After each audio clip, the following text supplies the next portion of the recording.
the other challenge was that there were so many stories I wanted to read from, and I actually chose 4 different ones because they all, and I didn't know what to do. Really couldn't decide. And they're all, not only from this, but in this, the other collection that's on sale here, there's an essay. I've written a little nonfiction, not too much, but I did write an essay that I really like. And anyway, I was trying to decide, and then I had dinner with Chris and I and Augustina, Chris's wife. We all had dinner last night. Now, if you know that Augustina's an architect. Well, I said I wrote a story about it. So that helped a lot. Thank you, Augustina. Soon to be seen in Austin, there'll be buildings with us farming over the Look at, decades. I think they're making now some living memories. I wrote this. Tell me I'm wrong. You're not going to tell me I'm wrong. So you got to be the only writer I know who has the nerve to edit his own or her own story while reading it, and one that has been a bit in the past before you picked it up to read it again. But it's sort of unsurprising in a way. Thanks. Now the Roberts, am I right that without spoiling it, that the artificial being created in that story then goes on to create her own artificial partners? Is there something like that? Yeah, sort of like a Layers of mirror. What's that? Yeah. You know, when you're Infinite regression? Yeah, infinite the mirrors, when you have 2 mirrors and you're trying on. You say things don't go well. And you go on for a turn. Yeah. Well, he goes on in this story. He goes on. He meets this kind of eccentric scientist, but who can make people. But it's a grueling process. And I mean, stop for a minute. Imagine if you were asked to make your dream companion. That's not so easy. I mean, it's really hard to do. And so, but his main goal was to make a person, first and foremost, that wasn't hurt by him, by his eccentricities, because he kept doing this thing over and over. So he set about to make a woman that he both loved, but who loved him despite himself. And he succeeded beyond his wildest dreams. Yeah. so you Twists and twists. It's a fun story. So you come to writing fiction as a scientist, as a physician. If I were to describe in one word kind of what it is you're writing about, and something that runs through all of your work, I feel, is that you're writing about life. And you look at life with the clear, some people would call it cold, some people would call it warm eye of a physician, of a scientist who understands it at all of its levels. Of an eye grounded in a scientific understanding of the world. Why then did you choose the fantastic as a mode of talking about these things that you care about so much? Because those would seem to be a kind of a fundamental opposition, or at least tension. Yeah. Well, I think that they came kind of together. I didn't choose it; it kind of chose me. I was always asking, "What if?" And that's in science fiction. That's the question: what if this could happen? What if this could? You're not satisfied with the now and with the way things are. You want to imagine something wilder and more exciting. And in time, I started imagining things that, in many cases, stuff that I wrote about have come to pass 20 or 30 years later that I was just sort of goofing on before. I've written a lot about genetics, which is something that's been a lifelong passion, interest, and a lot of that now. I mean, if you know even a little bit about genetics, you know we can just do just about anything, scarily but excitingly too. And a psychological way to answer that question is that that writing about the fantastic allows you to put a little distance to things that you may be not sure about, that you may be embarrassed about, that you may want to explore, but you can always say, well, that's not me. that's not me. You know Austin Powers? Anyone see that first movie? You know when he has like an inflatable penis or something, like something, because he's impotent, or something like that. And they find, he's going through customs, and they find it. He says, "That's not me. That's not mine. That's not mine." Anyway, the fantastic is a way to do that. So it's safe in a certain sense. But I think for me that I wasn't that interested in safe. I wasn't too worried about repercussions. It's really fun to write about what might be and imagine how things can be better or worse. I mean, we all do that, or just different. And it's kind of been with me forever, since I can remember as a kid. But I'll say this, you were talking about being a doctor, and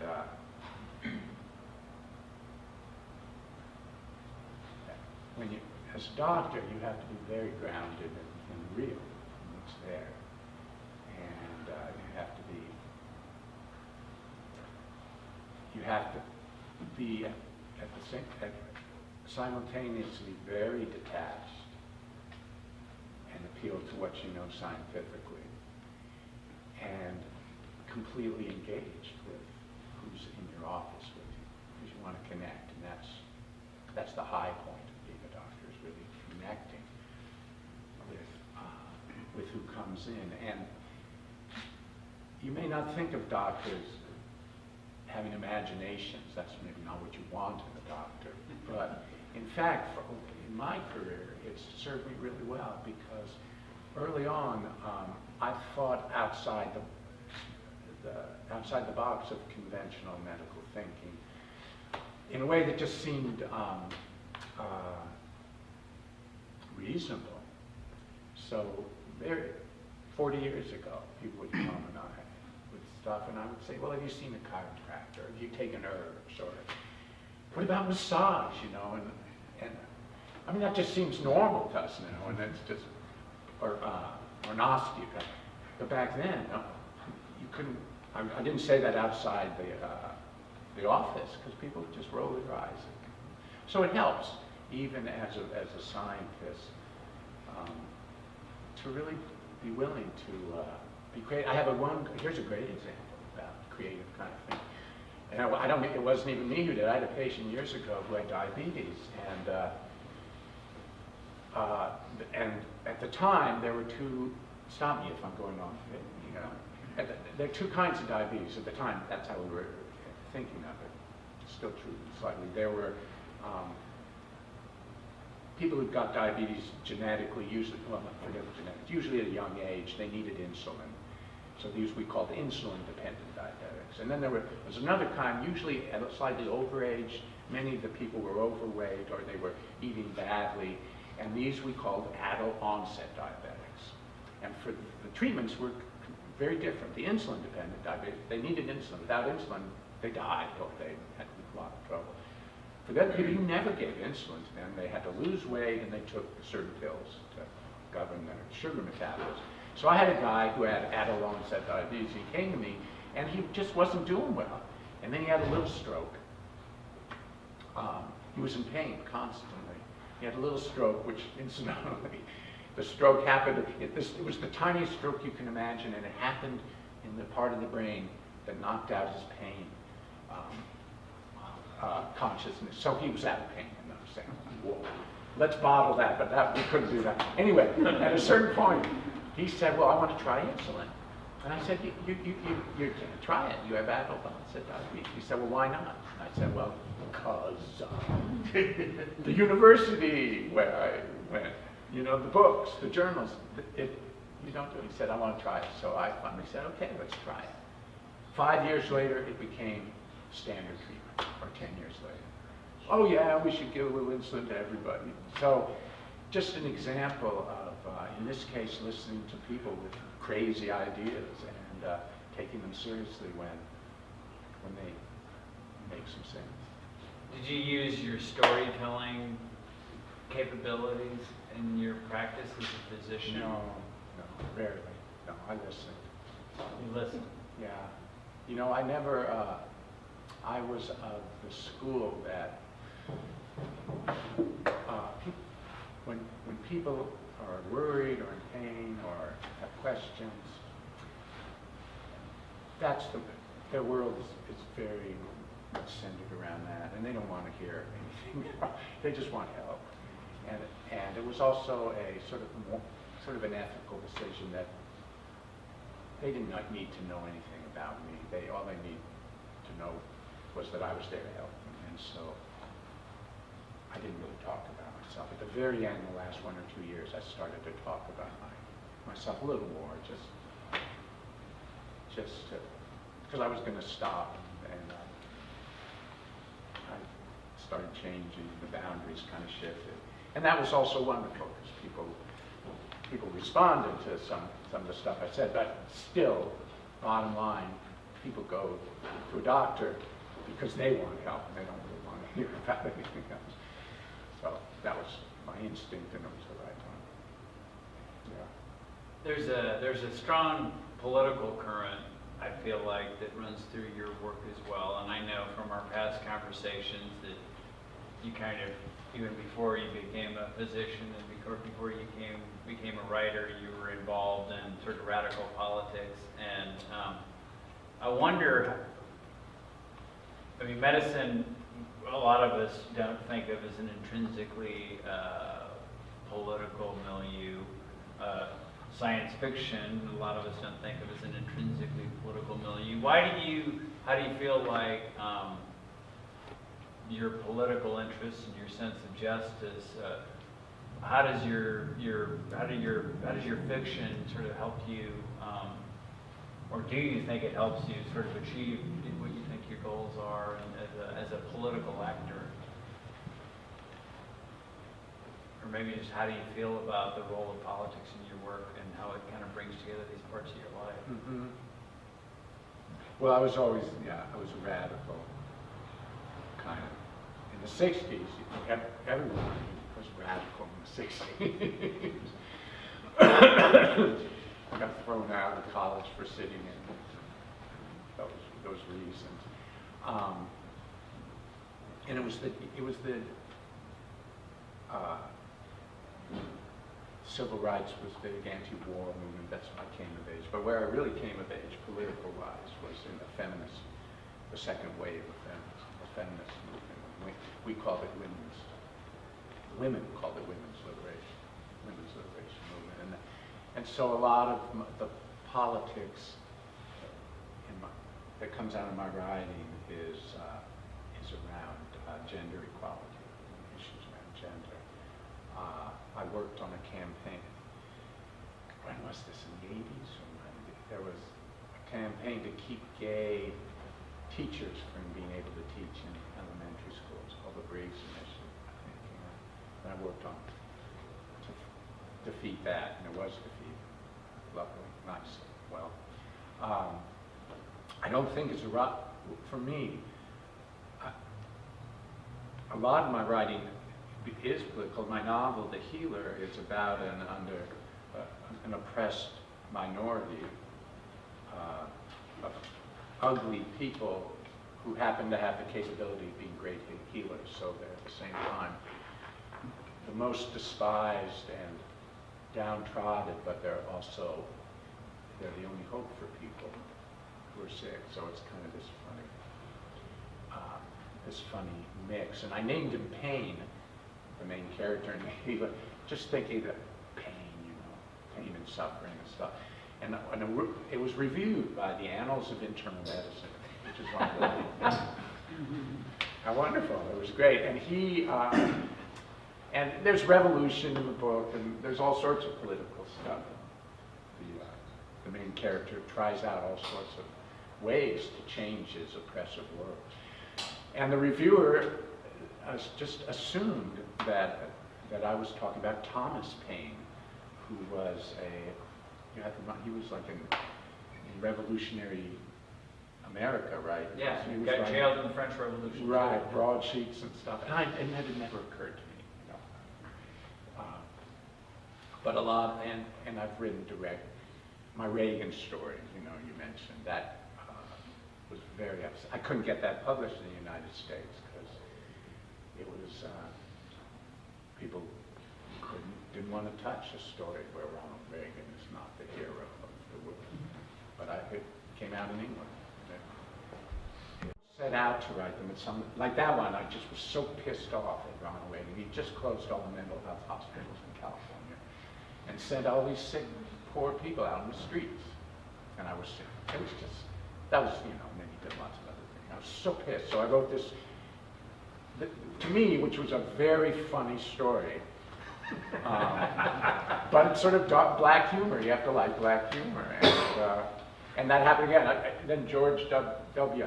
Bush, he was totally pissing me off. So there's another story in here addressed to George Bush. Which story is that? It's called Strategy for Conflict Avoidance, Memo to the Commander-in-Chief. Yeah, and it's a story about ants, being outside watching ants. It's about a story about paying attention to the natural world, to really what is. So it's all about this week I spent out on Point Reyes riding, and I took walks, and I just really got into the natural world. And when you get into it, you start seeing things that you don't see if you're just walking through. And then you see something, and if you take a little longer, you see something else, and your perceptions keeps deepening, and that happened to me there. And it was mainly just telling them, you know what, don't just talk and froth at the mouth. Just pay attention and be real. You know, sort of an innocent call for him to be real. Anyway, so that was that story, and through the lens of what I love, which is the natural world and observation. Yeah, well, that's something we share and we've talked about. Yeah. One of the most amazing pieces of nature writing, of unexpected nature writing I've read recently is the title essay in your collection, Thoreau's Microscope, which is part of the PM Press Outspoken Authors series, a really beautiful collection. And that's an essay about, in part, about you and some friends going out into the Sierras, as I guess you have done, you know, on an annual basis. And there you named a mountain after Thoreau. But in the middle of that essay, you also write about your own cancer, almost as like a mode of lyrical nature writing, and about the beauty of the cancer cells that you're dealing with. And what's that like, trying to write about your own body as a kind of nature writing? Or Well, to this talk is the about first. the beauty of the thing that's This hurting isn't the first essay, but it's that I almost read from this because I love this essay. So about 4 or 5 years ago, I've gone up to the Sierras my whole life, and I'm a big outdoor backpacker, mountain climber, and so someone in the Sierras, every mountain's named after somebody. John Muir, Charles Darwin, Lamarck, Emerson, you know, the list goes on and on, but there wasn't any mountain named after Henry David Thoreau, who's arguably the father of he's very, very central in the American nature movement or history. And someone noted that and said, let's go find a mountain. Well, there was an unnamed mountain, happened to be right opposite Mount Emerson. With Thoreau and Emerson were friends, and they were right across from each other. So they said, well, let's just go up and name it. Well, there's a whole story that I don't talk about, but other people do. You can't name mountains anymore. That's part of keeping them wild and unnamed. Blah blah blah. So that's a really interesting part of the story. But anyway, we went up. Poets, Gary Snyder, who's a poet, Stan Robinson, who's another science fiction writer, some other writers, photographers, artists, and we climbed this unnamed mountain over 2 days, and we put a box up and we said, Mount Thoreau, you know, and we climbed down and we partied, and it was totally great and fun. And at the party we read Thoreau, we read stuff we had, the photographers showed their photography, the artists showed their art, and then we went home, but it was so much fun that one of the organizers said, geez, we can't let this die. how about we do a book? And people had already done stuff for the party, so it was easy. And then, but for me, it was like, well, I have a lot more to say, so I wrote another essay. I read something at the party, and the essay is there, and the essay is really about, it's about a lot of things, but for me, climbing this mountain, I'd always climbed mountains, and I loved it, and I was going to be with kindred spirits and friends.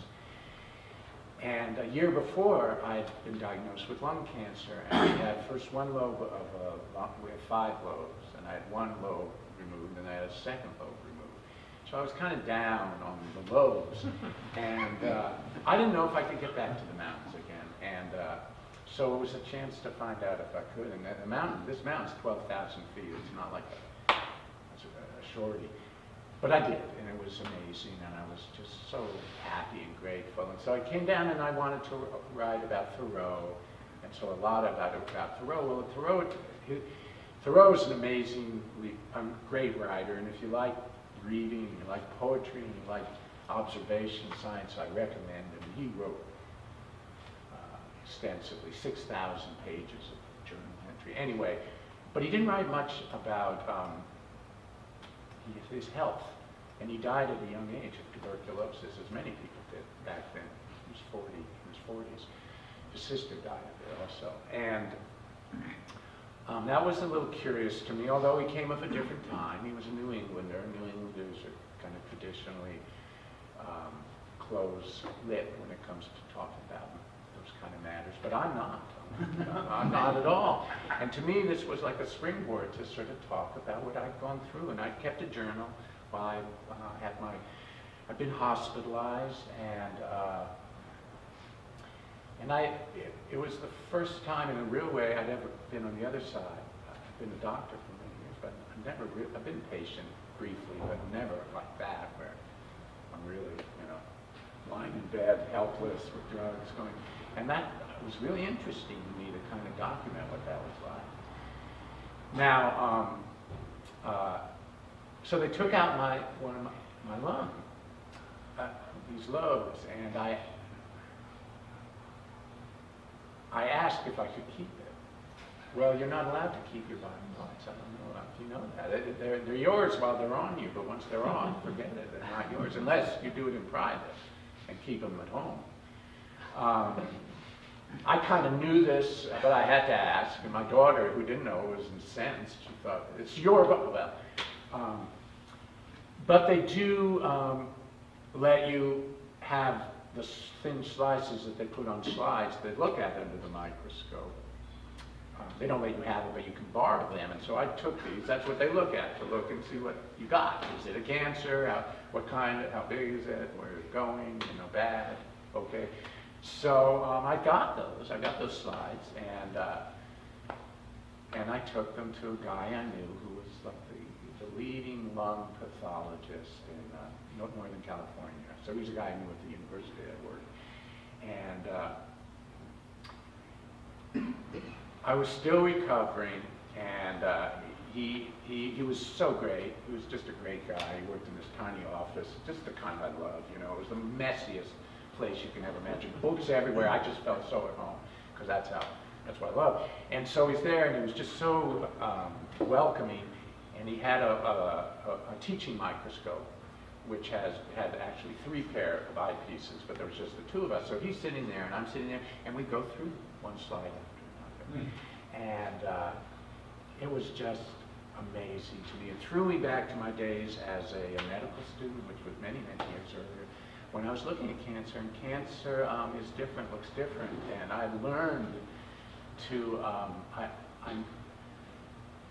so a normal cell, there are lots of different cells, but a normal cell is, say that's the surface, the membrane of the cell. These are in 2 dimensions, so they're not, you're looking just 2-dimensionally. So it's a big circle, say that's the cell membrane, and then there's the nucleus, which is usually pretty small, and then there's the cell cytoplasm all inside. But a cancer cell is really different. The nucleus is really huge because these cells are dividing actively, and that's where the division is takes place initially. So they look like big, fat, dark eyes. And when you look at a cell and you see a bunch of cells like that, you know that that's cancer.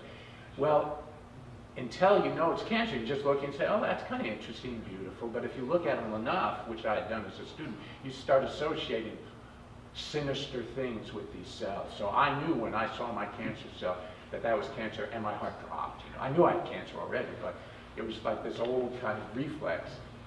But that day was just one of the best days of my life, because I felt like there I was in my new year, seeing life, learning again with this great pathologist, doing what I love to do, and seeing nature. And thinking about, cancer, you think about cancer, the big C, it's just an awful thing. And, as I write in the essay, it's no picnic having cancer, but if you're going to have it, but the next best thing to having it is thinking about it. Or not the next best thing. It's no picnic having it, but if you're going to have it, you might as well be allowed to think about it. And thinking about cancer, there's not much that's better than that, because cancer is really life. It's not an enemy. Cancer is, we used to think it was something that came from outside and took us over and parasitized us, but it's not. It's us, just gone a little awry. And now we know so much more, and we're going to have cure. We already have cures for much of it. By the time the young people in this audience, my age, cancer will be a chronic disease. It'll just be a chronic disease, like other diseases. And that's happening already for some kinds of cancer. Anyway, it's just, so thinking about cancer is like thinking about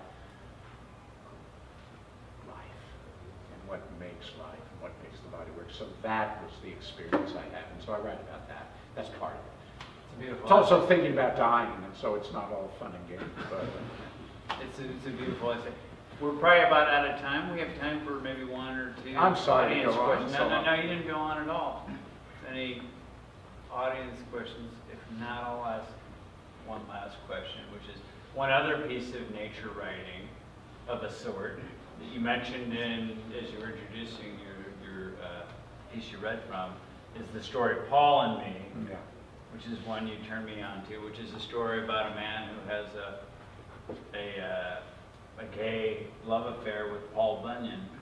A very different kind of story than a nature essay about cancer.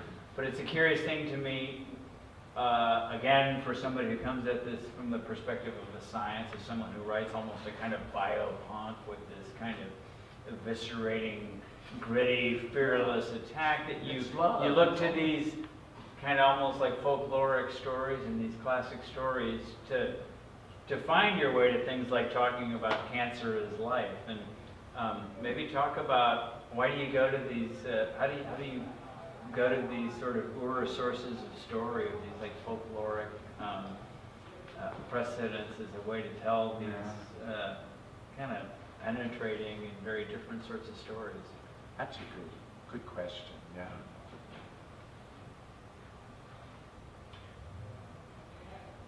Well, I grew up on fairy tales and folk stories, so that was part of my upbringing. My mom was a great reader, and I didn't read a lot, but when I read, it was mostly that kind of thing. So I knew about Paul Bunyan and Calamity Jane, who I guess was real, Pecos Bill, and John Henry. And, Paul, what I thought later, when I put together this, the publisher asked me to write a little bit about the story. So I wrote a little bit, and when I was starting to write about Paul, and I started seeing him again, and it occurred to me that he was very much like Village People. I don't know if you know Village People. They sang YMCA. There were these gay guys, but each of them, this guy was a telephone repairman, and this guy was like a construction worker, so they all had these things. And Paul was like a logger. But again, it's a story about gender. I was experimenting sexually at the time, and in San Francisco, and AIDS was happening, and I was seeing AIDS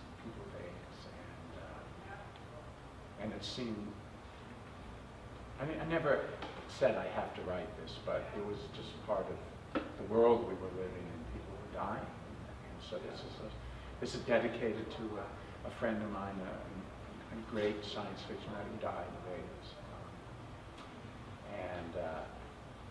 So it's trying. It's so sad, you know. So it's a love story. It's a love story to him. And it's a sad story of people who you love that don't. Yeah. But it's also a beautiful story because before they die, they love, and we all die. And so we cherish what we have when we can. And a lot of this story is this vitality, this great mythic legend of America.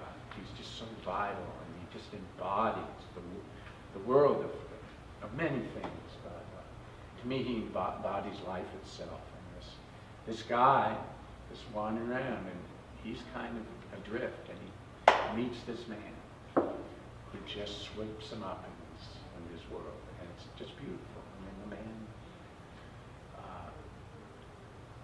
gets sick, and then the roles change, and they have to help each other.